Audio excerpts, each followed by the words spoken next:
Many years ago in the faraway village of Umwezadirim, there lived a man named Oku. This man was a phenomenon in a way that the people of Umwezadirim had never seen before. When his mother was pregnant with him, she never rested. Her waist was always on fire, and on the day of her delivery she went to hell and came back. It was these circumstances that made his father name him Oku, meaning fire.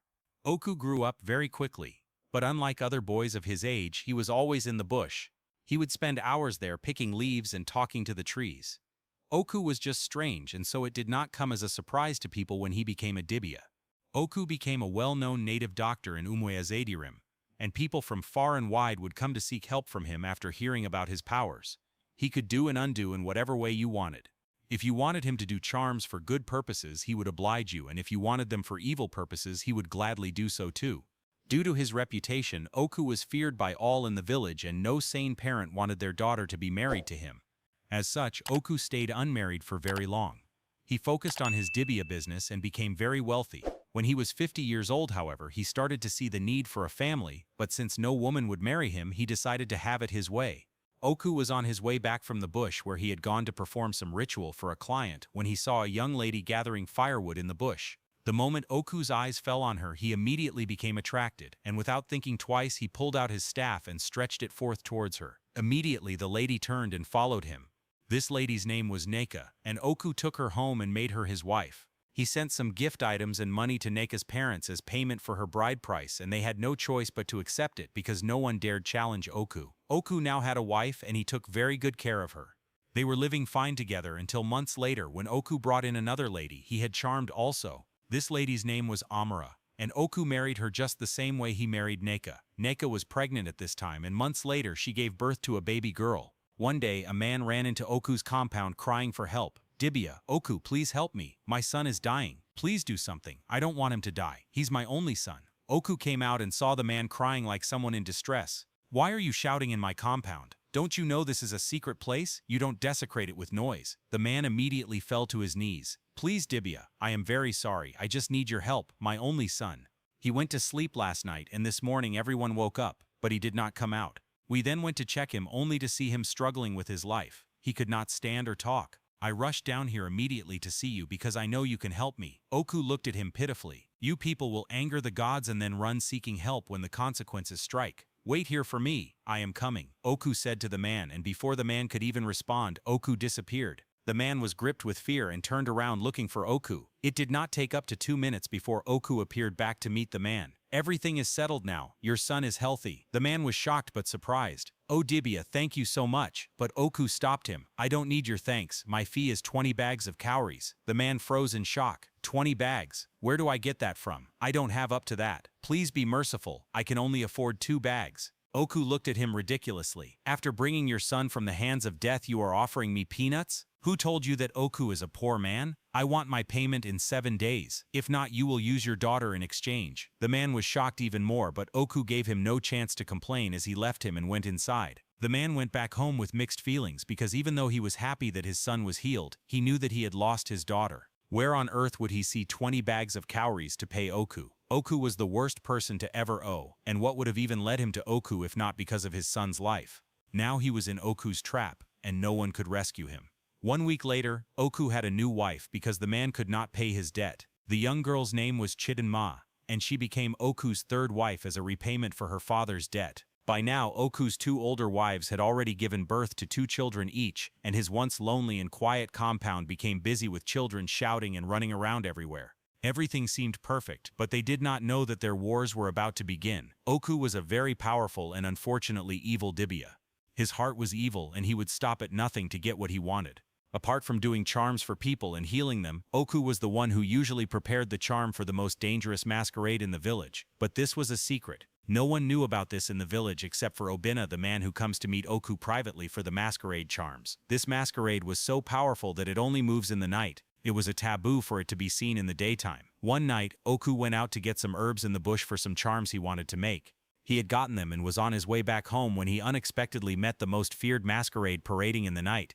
Oku pretended not to have seen it, and continued moving, but the masquerade attacked him. The masquerade went close to him and used the palm front in his hand to wipe Oku from behind. Oku felt a force in his body and angrily turned back. "Who did that?" That thing? The masquerade started to dance their ululation dance, ignoring Oku's question. It was the man who accompanied the masquerade that replied, Oku, how dare you walk in the eye of the gods and still have the guts to question the gods? No mortal does that and lives to tell the story. Oku looked at him ridiculously and asked, so that is why he wiped me the palm front? Do you know who I am and the consequences of what you two have done? The man laughed and sneered at Oku. You are a nobody. You think your small charms can save you? You won't leave here alive today for your arrogance. Oku became very angry and didn't have any more time to waste ranting with them, so he cursed them. Since you have no fear or remorse, you remain here dancing the dance of the gods until I ask you to stop. He had not even finished talking when both the man and the masquerade started to dance seriously. They thought it was a thing of play, but they were about to perform a concert shutdown that would shake the whole village. Oku returned home safely that night and slept as if nothing happened. As for the man and the masquerade, they continued dancing all through the hours of the night into the morning. It was the men who were going to check their traps very early in the morning that saw them and ran back in fear to report what they had seen. It was a taboo for the masquerade and escorts to be seen during the day, so everyone tried to avoid them and avoided the path where they were dancing. The news soon got to Obina that the masquerade was still out in the day dancing, and he was shocked. He rushed over to the spot where they were at and saw them dancing energetically, unable to stop. They were sweating terribly by now and even crying, but still couldn't stop. Obina asked the escort, why are you still here? Can't you stop dancing? The escort continued dancing and answered, Obina, please help us. We are under a spell. We can't stop dancing. Obina was even more shocked and confused now. Spell? Did you encounter anyone who did this to you? The escort then told him that it was Oku. As soon as Obina heard Oku, he shouted in fear, You met Oku? Of all the people to meet, it was Oku. You decided to meet. You must have stepped on his toes for him to do this to you. Do you know who that man is? He's the spirit behind this masquerade. Your own is finished though, because no one can undo what Oku has done. I can only go to beg him, but it is not guaranteed if he would forgive you. Obina then went to Oku's house to intercede on their behalf. Temper justice with mercy. Who doesn't know you in this village? Those boys are fools. They couldn't even handle a little power. They think such power is for terrorizing the public. They would dance to the tune of the music they played. Oku stepped in. Yes, they would dance to it, but please, they have danced enough. You know they are not meant to be out in the daylight. Please release them. Oku then warned the man. They have beaten the forbidden drum, and unfortunately, you can't save them because you won't be able to get the items needed for the sacrifice in 12 hours. In exactly 12 hours, those men would join their ancestors. But if you feel like you want to try, then go ahead. Get me the mortar of an elephant, 4 strands of hair from a lion, and the spit of a cobra. Get this before 12 midnight today, and they will be free. Obina's jaw dropped in terror because he knew that those boys were finished already. He dared not argue further with Oku and just quietly left Oku's compound. There was no need going back to meet the boys. He would just arrange for some fortified youths to go and carry their corpses by midnight, because it was certain they would not see the next daylight.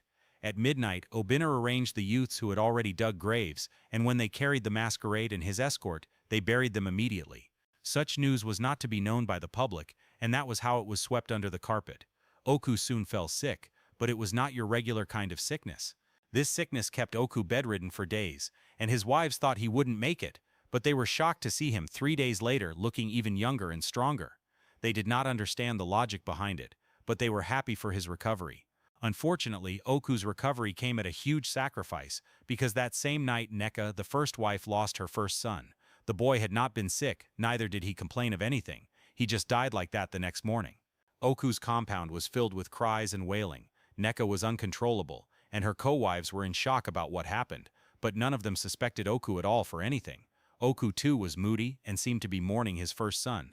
The season soon passed, and life returned to normal in the compound, but that was just the beginning because there would be uncountable deaths in the compound. Oku soon felt sick again, and this time around, after he became healthy, it was Amara's son that died. This time around, the coincidence was too obvious. Amara and Neka started to cast suspicious glances on Oku, but they dared not confront him. They knew they were powerless before him, but they also hoped that their suspicions were not true, and that Oku was not the one eating his own flesh. By this time, Neka and Amara had already given birth to several sons and daughters, while Chidinma, the third wife, was unable to have a child. She was not bothered anyway because she did not want to have a child for the wicked man who forcefully took her away from her family. So while the other women were bothered about saving the lives of their children, Chidinma had nothing to bother about. For years Oku had not taken interest in any other woman, and they thought that was it. They wouldn't have to deal with any other woman. But one day he came home with a very young lady. Oku had a very close friend named Obina, who was also a powerful dibia in the neighboring village. Obina had a daughter named Adaku, whom he loved dearly, but unknown to Obina, whenever Oku comes to visit him, his eyes were always on Adaku. And then when he proposed love to Adaku, surprisingly she agreed. Adaku had always wanted to be with a man who was as powerful as her father. She did not like those fragile, vulnerable men, who could be easily blown off by the wind. And so when Oku expressed love to her, even though he was older than her, with several decades she accepted to marry him. They both started a secret affair hidden from her father. It was not until she became pregnant that Obina realized what had been happening under his nose. He was furious with Oku, but when Adaku pleaded with him that he was her choice, he had no other option than to accept and give his blessings. And that was how Oku brought the already pregnant Adaku into his house as his wife. The other wives were in shock when they saw Adaku, but what they did not know was that Adaku was trouble. She was arrogant, fearless, and troublesome. She had the backing of her father, so she had confidence that nothing could go wrong with her. It was obvious also to all that Adaku was the favorite and beloved of Oku, so they all avoided her like a plague. One day Chidma, the third wife who was barren, went to the stream to fetch water. She stored the water in her drum and went in only for her to come out later to see Adaku taking her water. "Adaku, what are you doing with my water? You can't just use my water without my permission." Adaku turned to her and sneered. "If I use it, what will you do? Is this not all you are worth? Did you keep any part of you inside? You should be happy that Adaku is even using your water. Who knows, I might be merciful to you and help you out with your barrenness. You know, it still baffles me how in a compound filled with children and obvious fruitfulness only you would be barren. You have more important things to think about than ordinary water." Adaku blurted out bluntly and continued taking the water. Chidma stood there speechless and humiliated. The words Adaku told her sank deep and pierced her heart. She had been unbothered about the issue before, but now that it was brought up to her face, she needed to consider it. Why was she the only one who couldn't have a child among them all? Even when her husband was a powerful Debi. Anyway, she was not going to go beyond her limits. She would take whatever she saw like that. Adaku continued to exercise her authority in the compound, and the other wives feared her. She finally gave birth to a baby boy, and unlike the others, Oku killed a full cow to welcome Adaku's son. Adaku also went on to have many children for Oku, and she was not afraid of what was eating the children of the other wives because she knew just how to handle the termites causing the damage. Oku continued to fall ill, and whenever he got well again, one of his children would die. It continued this way for years until Neka and Amara could no longer take it. Neka was left with only one son by now, while Amara had a son and a daughter left. They could not bear to watch their remaining children die just like the rest, because it was obvious that the beast eating the other children was still around waiting to eat the remaining ones. Neka and Amara then made plans and gathered some money and properties, waiting patiently for when Oku would travel as usual. As soon as they got the opportunity, they ran away very far from the village, but they first went to another Dibia to seek solution to the deaths. And when the Dibia revealed to them that their husband was using the blood of their children to increase his lifespan, they were shocked to their marrow. "Please help us. What do? We don't want to lose our remaining children." The Dibia then told them that the only solution was to use the blood against him. He has been able to use them because they have the same blood. So if you make an incision on them, collect a little amount out of their blood, and return it to the earth, he won't be able to gain access to them again. The women were relieved and did as they were told. However, they did not return to Oku's compound for fear of what he would do to them. So they ran very far from Umoezidarim. When Oku returned, he realized that his first two wives had run away with their remaining children. And he was angry, but his anger did not last for long because he couldn't deny the fact that they had been of great help to him for years. He would forgive them for the sake of the children that had been useful to him. He also had several options apart from the fact that Adaku had given him many children. He had also impregnated several women outside, so he could easily use any of these children at any time. Chidinma was his special fat cow. He had collected her womb and kept it for reserve pending when the need would arise. But Adaku was wiser than he thought. She already knew that it was Oku who was eating his own flesh, and so she was very active. Whenever Oku fell sick, she would pack all her children and go to her father's place. Obinda would then perform some sacrifices to fortify his grandchildren from Oku's claws. Adaku would only return home when she was sure that Oku was healed. Oku couldn't do anything to Adaku because of her father, and he also loved her. While all these things were going on, no one in the village could do or say anything. They dared not interfere, and after all, it was not their business. Neither was it their children that were being sacrificed. Oku was unchallenged and unstoppable. He had sworn that he would never die. He was going to beat death and win. Several years passed and Oku remained stronger and healthier until one day when he was struck down by a power that was bent on picking him away. By now Adaku's children were all grown and no longer living in the compound. He was bedridden for weeks and the whole village were so sure that he would die. His two wives also were eagerly waiting to announce his death. Oku was in a very fierce battle with the spirit of death sent to take him. This time his spirit had left his body and was floating for days, but Oku would not be Oku if he didn't succeed with a good bargain. This was the unforeseen circumstances he had reserved his special sacrifice for. This time he offered Chidinma's womb up, but not only that, he solidified it with her blood. It came as a shock to everyone when exactly 14 days later Oku stood up and was walking about firmly as if he had not just been at the verge of death. Adaku knew who her husband was and was on the lookout for who he had sacrificed. She was sure he must have offered a huge sacrifice this time around to save his head. Her suspicion was confirmed when that same night, Chidinma went to bed and never saw the next daylight. Adaku flew into a rage and went to confront Oku. "You don't want to die, Oku. You want to immortalize yourself. You have finally decided to kill that woman after tying her womb for years. You are evil. You have eaten all your children and chased all your wives away. Who will you eat next, eh? It is only you and I in this compound, so who will you eat next? Let me tell you, my bone will choke you. You will never eat me. I will stay here with you. I won't die before you. I will be here and see all the evil you are doing and how you will reap everything with your head. You can't eat me. Oh, Oku, that thing you know, I also know it. You will die before me?" Oku was very furious at Adaku. She was the only one who had the audacity to challenge him in this manner and go scot-free. He himself knew that he couldn't eat her. If not, he would have offered her up since. Anyway, he would ignore her and focus on other important things. The whole village trembled in terror when they heard about the death of Chidinma and the mysterious recovery of Oku. At this point there was no hope for them because from the look of things, Oku would never die. He was stuck with them for life. At that same time, some missionaries came into Umuezadirim, and it didn't take long before they heard of Oku. They went to preach the gospel to him, but Oku warned them never to trespass. He told them that they could convert his children and grandchildren, but to never appear before him again. His first two wives who had escaped with their children were now old, and their children were grown and married too.